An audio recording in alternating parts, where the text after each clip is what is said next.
Okay, so today I'm going to be wrapping up all of the books I read in the last quarter of 2021. This includes October, November, and December. I am a little bit sniffly, just as a warning.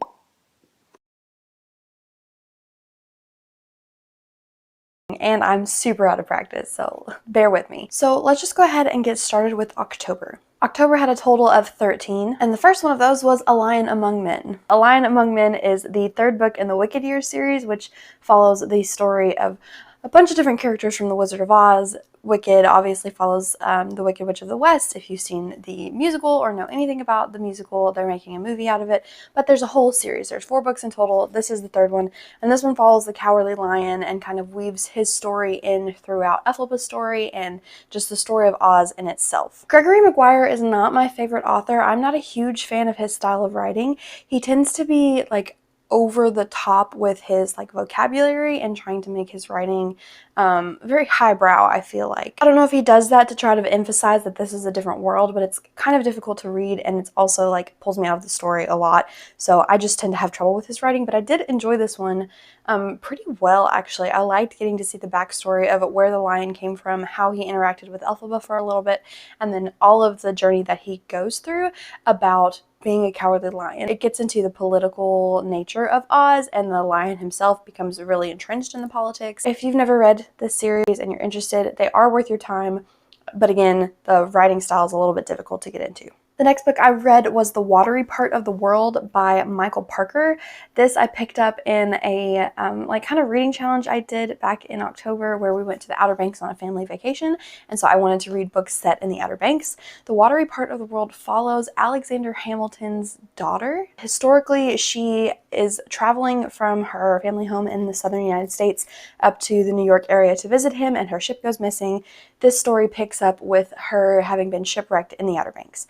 And it was a pretty good story as far as things go. It gets into the history of how the Outer Banks was a big pirate area and she has to learn how to survive. And it also shows people in, I think it was the 1970s, the last people to live on this specific island in the Outer Banks. It was these 3 old people, 2 women and 1 man, and the 2 women were supposedly descended from Alexander Hamilton's daughter. So it was a great look into the history of the area, and it was really fun to read while I was in the area. I don't think I would recommend it to everyone, but if you're going to the Outer Banks, it was a good one, and I enjoyed it. The third book for October was Locked Doors by Blake Crouch.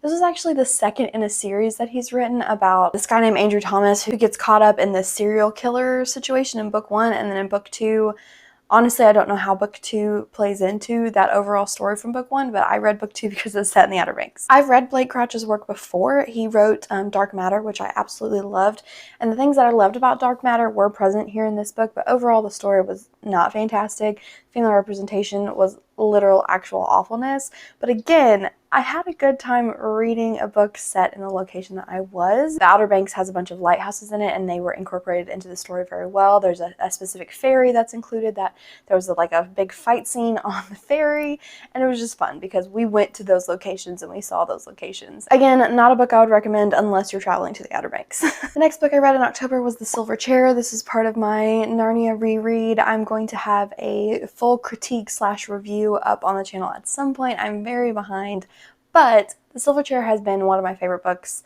in the Narnia series since I was in 5th grade, and rereading it, I still very much so enjoy it and had a good time with it.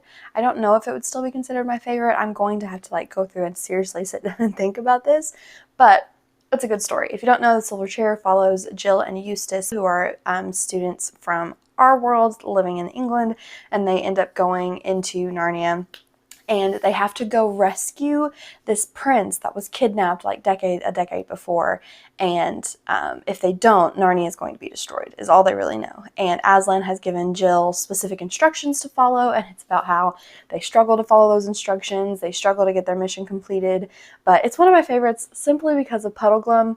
Puddleglum is my absolute favorite side character in any of the Narnia books. Moving on, next I read Children of Dune, which is the 3rd book in the Dune series by Frank Herbert.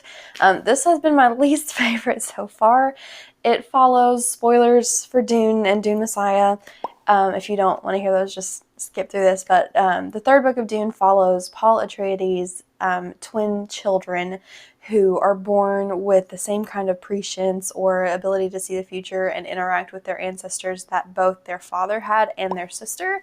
And it's really weird because these children are 6 years old, but they have the minds of ancient people, and they have all of the memories of their father and mother, and they sometimes do this weird thing where they pretend to be their father and mother. So these siblings are pretending to be married.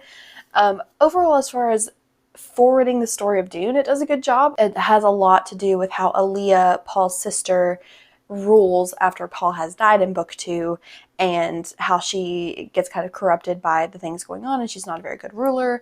Also, how they're trying to basically like terraform Dune. I don't know how to say that in a different way, but bring plant life and water to the planet of Dune, and how that's actually going to destroy the one thing about Dune that makes it special. Not my favorite Dune book, but I am probably going to continue on with the series just because I've come this far and I want to know where the rest of it goes, even though they've not been very well written. I forgot I have this book and this book. Next, I read Alias Grace by Margaret Atwood. Margaret Atwood is one of my favorite authors, but she is kind of difficult to get into. She writes a literary fiction that gets very deep into character studies, and that's all of her books are just intense character studies of the specific characters that we're following. In this book, we're following Grace. Grace is an Irish immigrant to Canada who finds herself working in the home of this man who, it's like a weird situation. They live out in the middle of nowhere. He kind of has a relationship going on with his housekeeper, and it's just very creepy and intense and weird. Grace has some memory loss issues, and the master that she's working for and the housekeeper end up dead, and Grace is implicated in the murder, but she cannot remember what's going on. So the psychologist comes to visit Grace like 10-15 years later and try to weed out her story and see if she is actually has memory loss, or if she's just faking it, if she was actually involved in the murder, or if she should be set free. It's very slow, like Margaret Atwood's books tend to be, and methodical. It gets into the minds of Grace and the psychologist, who has his own issues that get really weird, and it's just kind of like a haunting story, and has these real like spooky, creepy vibes the whole time. There's a big plot twist at the end that you can kind of see coming, but it provides a whole new light on the way the rest of the book is read. This is one that I read the book and then went and watched the TV show that's out on Netflix, and loved seeing the story again after knowing the twist after it. Just getting to pick up on all of the little things that happen was fantastic. Next, I read Nights in Rodanthe by Nicholas Sparks. This was another book that I picked up for the Outer Banks readathon. I don't know why I'm calling it that.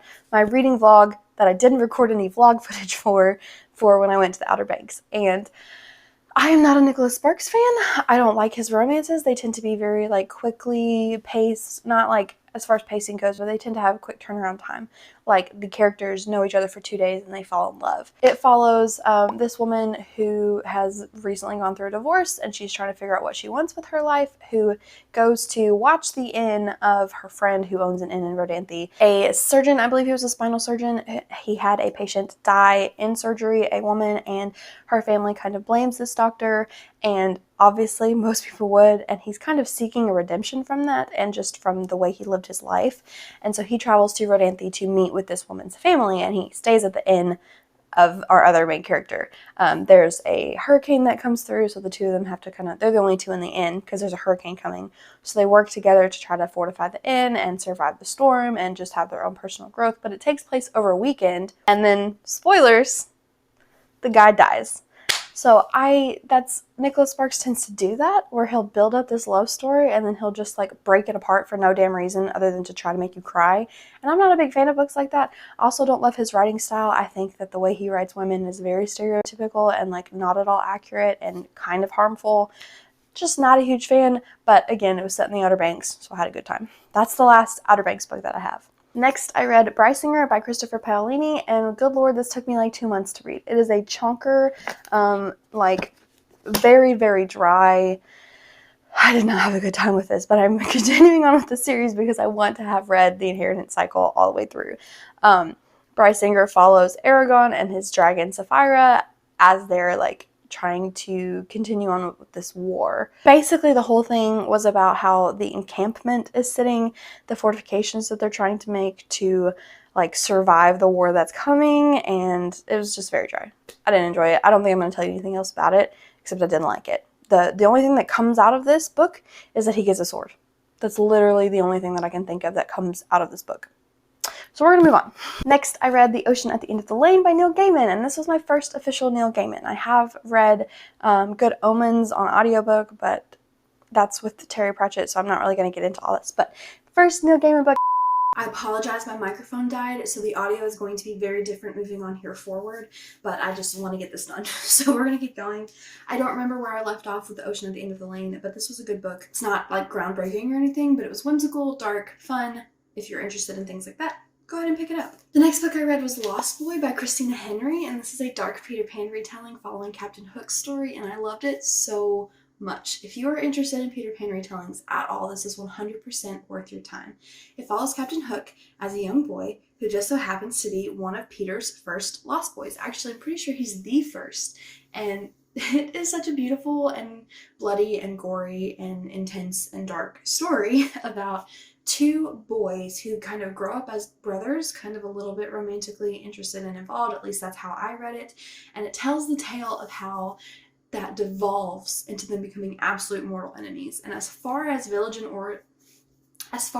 origin stories, or even these like kind of twisted tales where we get the other perspective, I think it was done really, really well. It doesn't maintain the level of understanding that we have of Peter Pan. It actually shows the darker, more intense side that is present in the original text that people tend to avoid.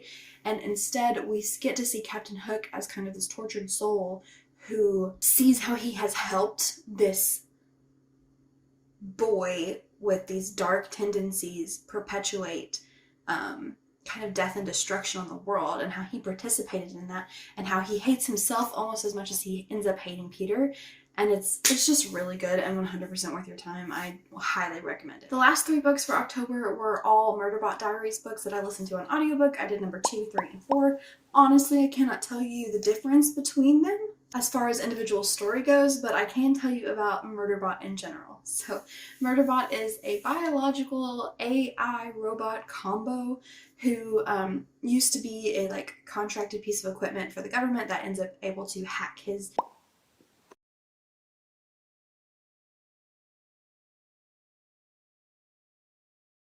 governor module and basically become a rogue free agent. And each of these books follows him as he develops his agency as a person, as he interacts with the humans around him. He basically ends up contracting himself out as like a private security robot security person thing, and it's just a lot of fun. So he feels himself drawn to humans even though he doesn't consider himself a person, and he pretends like he doesn't want to interact with humans, but somehow he just keeps coming back. Each of these stories follows him on a different mission. He gets hired out for something. He has to go figure out what's going on and basically rescue the humans he's involved with. And there is like connections throughout the whole story of this overarching mystery that's happening. And they're just really good and fun. If you like sci-fi or following snarky, heartwarming characters, it's definitely worth your time. That is everything I read in October. On to November. In November, I read 8 books. The first being The Bear and the Nightingale by Katherine Arden, and I absolutely adored this book. This is going to be my first recommendation for people trying to get into fantasy coming from a literary fiction standpoint. The way this was written was absolutely beautiful and breathtaking. So this story is set in like, I don't know exactly what period of Russia, but it's like definitely pre-modernity. Like they travel with wagons and they have farmland, but there is a royalty that's set up. It's pre the revolution in Russia, that's for sure. But it follows this young girl who has a wild spirit and an ability to see into the spiritual realm around her as far as things go for Russian folklore. So if you know anything about Russian folklore, there is a lot of like household spirits, forest spirits, nature spirits, and kind of these older gods as well. And our main character is able to see these people, these creatures, these spirits, and interact with them when the people around her are not. And it is beautiful. It's not quite a coming of age story, but it is definitely a girl finding her own and learning how to be herself in a world that has a plan already marked out for her, and she does not want to participate in that plan whatsoever. I loved it so much. It gets like dark and creepy in some ways and has like really good middle of the night winter vibes. I did read this in November and it was like cold outside and the wind was blowing and it perfectly matched the vibes that I was looking for. I immediately went out and bought the second book and third book because it is a series and I had such a good time with it. I highly recommend it. My only issue with it is the ending, the big climax, did not match the vibe of the book at all. It felt completely disjointed and either rushed or like the author was trying to do something very specific even though it didn't match the vibe, and I wasn't a big fan of that.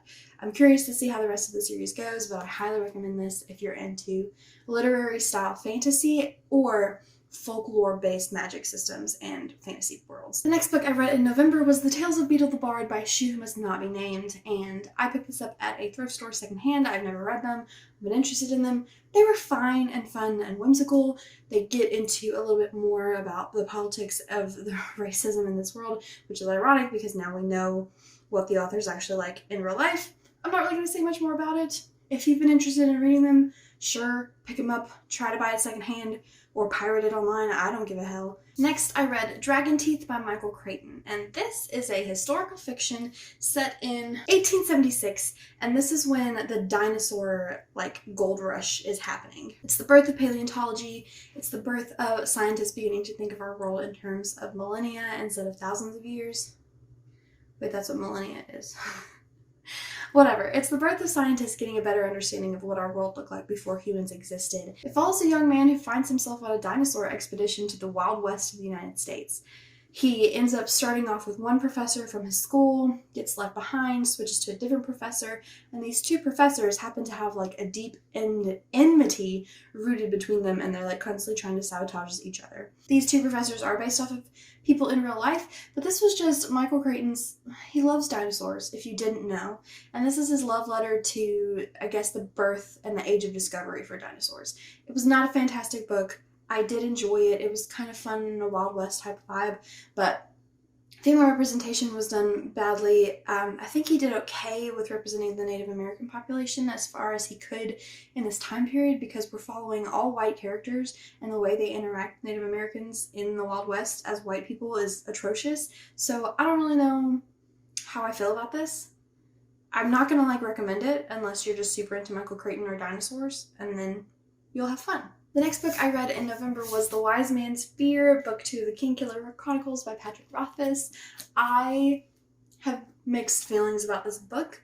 I loved The Name of the Wind. My favorite book of the year, and Wise Man's Fear, most people don't like it as much as the first one, but I didn't have nearly as many issues with it as other people did. I hear a lot of people talking about how the story doesn't go anywhere or do anything, and I actually feel like it set up a lot for book 3 of I could see how book 2 was filling in the gaps between where Coat is in book 1 at the end and where Kvothe was when we left him off at book 1. The paths are leading in the directions that we need to go, and they're setting up for a book 3 that I'm really excited for.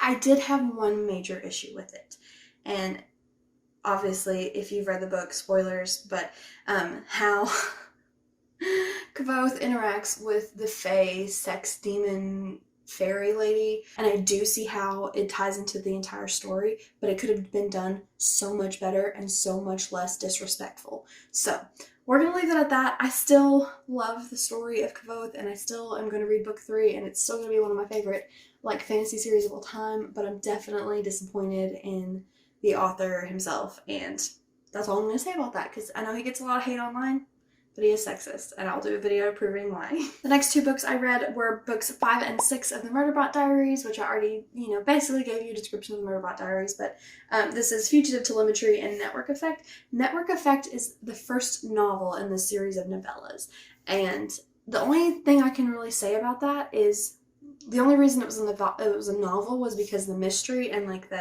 the mission they were on was longer.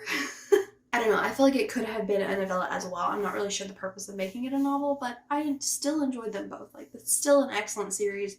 I can't wait for it to be finished, and then I can buy them all and reread them.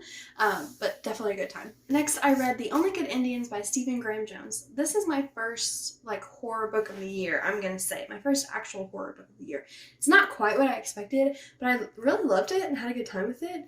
I have a hard time reading the male perspective sometimes, but I think Stephen Graham Jones did a better job than most male authors tend to do. It is a story about this group of men being haunted by a spirit that they caused harm when they were young and foolish. and it is them as adults and how the consequences of their actions are coming back to judge them. And it was really intense, really creepy. Not horror as in like jump scares or you're going to be like peeing your pants, but really creepy and unsettling, and has a lot of good conversations about ecology and animal preservation. We'll go with that. And I know for a fact that there's a lot of nuance from the Native American community the indigenous community that I missed, but I definitely can appreciate the perspective that's being put forth, and I want to read more stuff by people in the indigenous community about people in the indigenous community, because it's important stories that we need to know as Americans. And definitely, if you like horror, but like slow burn, creepy style horror instead of jump scares, it's worth your time. Really well written. Had a good time with it. The next book I read was a completely different vibe, and that was Geekerella by Ashley Poston. This is a middle grade it kind of broaches that line between middle grade and YA Cinderella retelling. And what I loved most about this Cinderella retelling is not the fan service. It's a love letter to fandoms, but it wasn't that. It was the fact that this is a Cinderella retelling of all of the Cinderella retellings. There are allusions to the original Cinderella story, Ella Enchanted, a Cinderella story with Hilary Duff, another Cinderella story with Selena Gomez. Like, any Cinderella story that you can think of that has been retold and told is like homaged here in this book. And it was so fun to read and like pick out all of those little moments. But also, if you're not a Cinderella retelling nerd like I am, it was just a really good book. It was really cute. There's a romance between the two main characters that I absolutely adored, because it was predicated on friendship and getting to know one another, but it had these elements of like destiny and fate involved in as well. It follows our main girl, Ellie, I don't know whatever version of Cinderella her name is, but she lives with her stepmother and her stepsisters, and she's trying to figure out a way to escape them, basically. She's in high school, she's graduating soon, she's trying to build up a nest egg of money so she can escape them and go live her life where her stepfamily has kind of kept her and held her back her whole life.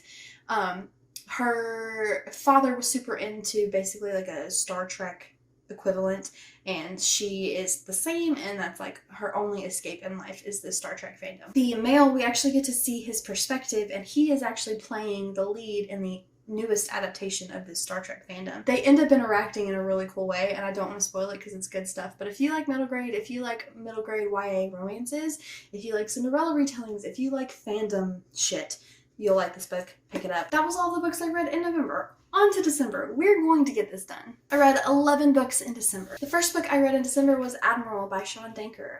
This is a sci-fi series. I believe this is the first book in the series. And it follows a group of people, there's 4 people total, who wake up on a ship, and it's dark and everyone's dead and they don't know where they are. They were in the middle of a cryo sleep transportation to like their next step in their journey, and they wake up on a ship that they're not supposed to be on. They don't know each other, and it's just like really creepy. Everyone's dead. They don't know what's going on. I don't want to give much more than that away. It was not the most well-written sci-fi I've ever read in my life, but it was a fun story, and it follows some typical sci-fi tropes that are enjoyable. My biggest issue with it was how it started. I don't know if this is the first book in the series, but it started like it was the second or the third, and that we were supposed to know these things already or pick up on them already. And so the first like 50 pages were just really jarring because I had no idea what was going on.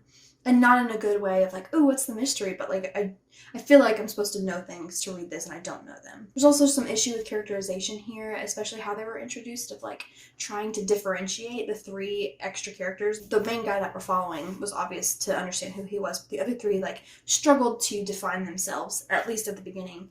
And I don't think it was very well done, but I think it got better. I might continue on with the series. I'm not really sure. I've never heard about these before. I don't know. It was a good time. That's all I've got. It was a good mystery. We're gonna move on. The next book I read in December was Shepherd's Abiding. I don't have the dust cover for this because I bought it at a thrift store, but it matches something like this, something like this. This is a Christmas story. It is book 8 in a series about this town, I'm pretty sure. I've never read any of the other books. I got this as a hand-me-down from my sister. I've been trying to read it for ages. Finally finished it this year because I forced myself. It was not good. I kept notes of how bad it was. Let me see if I can find a good page. It was just poorly written. There's a note example. It was not very well written. It's definitely following characters that I'm supposed to have known from the other 7 books and I'm not going to read them. I only read it because it's been on my shelves for forever and I do not recommend it. Now let me tell you a little bit about what it's about. A little bit about what it is about. Basically following different characters in this town as they get ready for Christmas. And one of the main ones decides to buy this antique papier-mâché giant nativity and restore it. The other one is a woman trying to decide if she wants to buy the bookstore that she works at because it's going out of business or if she wants to move out of town. Yeah, that's all I got. It wasn't very good. The next book I read in December was Jesus and John Wayne, How Evangelicals Corrupted a Faith and Fractured a Nation. Personal background on myself, grew up in the church. I'm going through a period of deconstruction right now, reading a lot and learning a lot about the church and how it has done what it has done. This book specifically talks about how Trump was really actually the epitome of everything that Christianity has been teaching for decades, and explains why it shouldn't have been a surprise to Christians like myself why everyone in the church decided to vote for Trump, which is important because it has led a lot of people to leave the church, this whole thing that's happened politically, which I don't need to get into, but it was an excellent book. It's a history book telling church history from basically the 70s to 2020, and it talks about how Christianity reveres toxic masculinity. It's fantastic, excellent. If you're into that kind of stuff, definitely pick it up. The next book I read was Outlander. Book number 1 in the Outlander series. I listened to this on audiobook. I'm not a huge romance fan, especially romance like this, where it's the point of the book is the romance between the two characters and the plot that's happening around it is just kind of filler. I thought this book was way too long. Like if you're reading it just for the romance, like then it's probably okay, but I don't know, it's very repetitive. I wasn't super invested in the plot. I'm not a huge historical fiction fan anyway. I was mostly interested in the kind of mystical, magical stuff going on, and that was like the bare minimum. There's a lot of like almost rape in the book, which I appreciate that there wasn't much on screen traumatic moments, on page traumatic moments, but the sheer amount of it that was in the book I feel like was unnecessary. And the way it ends, if you've read the book, you know. If you've seen the show, you probably know too. I've not seen the show, but I just got a weird, icky feeling after reading it. And I'm like, this isn't really what I want to read. This isn't what I want to spend my time on. So I'm probably not going to continue on with the series. I'm also probably not even going to watch the show now, which I was debating. But I don't know. I get why people like it. It's not for me. The next book I read in December was Nemesis Games, book 5 in the Expanse series. I do have a reading vlog for this filmed. I have not posted it. I don't know if I ever will. But this is book 5 in the series. Not my favorite overall, but I do have to say this book was so much better than the TV show. If you've watched the show, season 5 basically follows the same plot lines, and I hate season 5. But I liked this book. Most of it has to do with the way that the show has butchered the character of Naomi. And I'm going to do a whole video on that because it is worth the discussion. Fun times in the kingdom. If you like The Expanse, you should read this book. That's all I got. The next book I read was 9 Lies About Work. And this is an audiobook that I actually had to read for my job. It's a business leadership nonfiction talking about some practices that exist in the business world and the management world that aren't actually as helpful as we tend to think that they are, and like practices you can put in place instead. If you like business nonfiction, pick it up. Otherwise, don't read it. The next book I read was Harry Potter and the Half-Blood Prince. I'm doing a reread with my husband. He's never read the books before. We're listening to them on audiobook together as a couple. I love the Half-Blood Prince, both as a book and as a show, the movie. Had a really good time with it, listening to the reread. That's all I'm really going to say, because if you don't know Harry Potter by now, you don't know Harry Potter by now, and that's fine. Next, I listened to A Holly Jolly Diwali. I think it's pronounced with the V. This was a holiday romance, Indian-inspired. Follows a young Indian woman living in Seattle who has always put her parents' comfort first, and her social life and her romantic life is suffering as a result.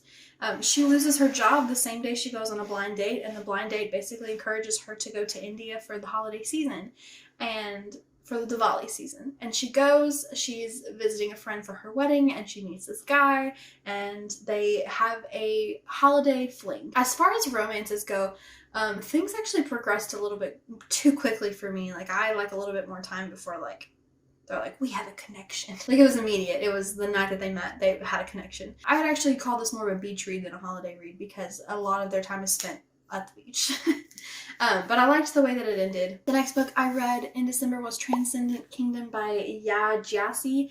I absolutely adored this book. I've been questioning picking it up for literal months, and I finally did it, and I'm so glad. It follows a young woman who's a first-generation Nigerian American. I believe it's Nigeria. Shoot, I could be very wrong. Anyways, it follows the story, the harrowing story of their experience in the United States and how it kind of broke their family apart. I'm gonna cry. I didn't cry while I read it, but I'm gonna cry now talking about it. This young woman, she just experiences a lot. She is very close to her brother. Her brother has a tragic story that happens that I don't want to spoil for you. And then her mom has a hard time coping with that. All of this ends up causing a crisis of faith with the main character. And I really relate to that and really appreciated the perspective of her deconstruction journey. I talked about Jesus and John Wayne, like kind of similar vibes. She ends up being a scientist as she gets older. We're kind of following her perspective as she's an adult neurologist studying addiction. It has a little bit of like Southern Gothic vibes to it because they did grow up in Alabama, but not in like a Cormac McCarthy kind of way, more like in a Toni Morrison kind of way. And I don't know, I just really had a good time with it. I highly suggest it if you like literary fiction discussing generational issues or family issues, the devolution of a family unit. It's really good. It was really, really good. The last book I read in December and in 2021 in general was In an Absent Dream by Shauna Maguire. This is part of the Wayward Children series, and this may be my favorite. It's a toss-up between this and Down Among the Sticks and Bones. This might be my favorite. It follows the character of Lundy. If you've read the stories, you know who Lundy is. But Lundy finds a door into another world, and she goes, and the world that she goes into is actually kind of unique because it allows the children to go back and forth as many times as they want until they turn 18. And Lundy has to experience something that none of the other children really did, which was falling in love with the world, missing her homeworld, and having the ability to go back, falling in love with her homeworld again, and having to decide if she wants to go back to the new world. It was heart-wrenching, honestly, in a way. There's a sister story in here. I freaking love sister stories, and the ending was breathtaking. Like, this is such a good series. They're so short. They're novellas. I have never read so many well-crafted novellas one after the other. I mean, Murderbot's probably similar, but Murderbot is more just like fun action-based. This is like heartbreaking. I don't know how she gets me to fall in love with each of these characters and truly like vibe with their experience. It's so good. It's just so good. Definitely, if you've read Wayward Children, look forward to this book. If you've not read the Wayward Children series, you really need to pick it up. Even if you don't like fantasy, they're short, great intro into fantasy, and I'm such a huge fan. This has been my Q4 wrap up. Thank you guys so much for watching. If you stuck around to the end, I really appreciate it. These are all the physical books that I read. I'm so excited to be back recording and posting videos, and I hope that it lasts. I'm so glad I have my bookshelves back. If you haven't watched my bookshelf video, go do it. It was a lot of fun. If you've read any of these books, let me know down below. If you're interested in picking any of them up now, let me know down below. I'd love to have conversations with you. If you want more in-depth conversations, I am on Twitter, so the links are down below. Again, I apologize for the sniffles. If you like the way I talk about books or the books that I'm reading, don't forget to subscribe. I'm going to be posting videos once a week in 2022, and I'd really appreciate it if you stuck around with me. Thanks so much for watching. I'll see you in the next video.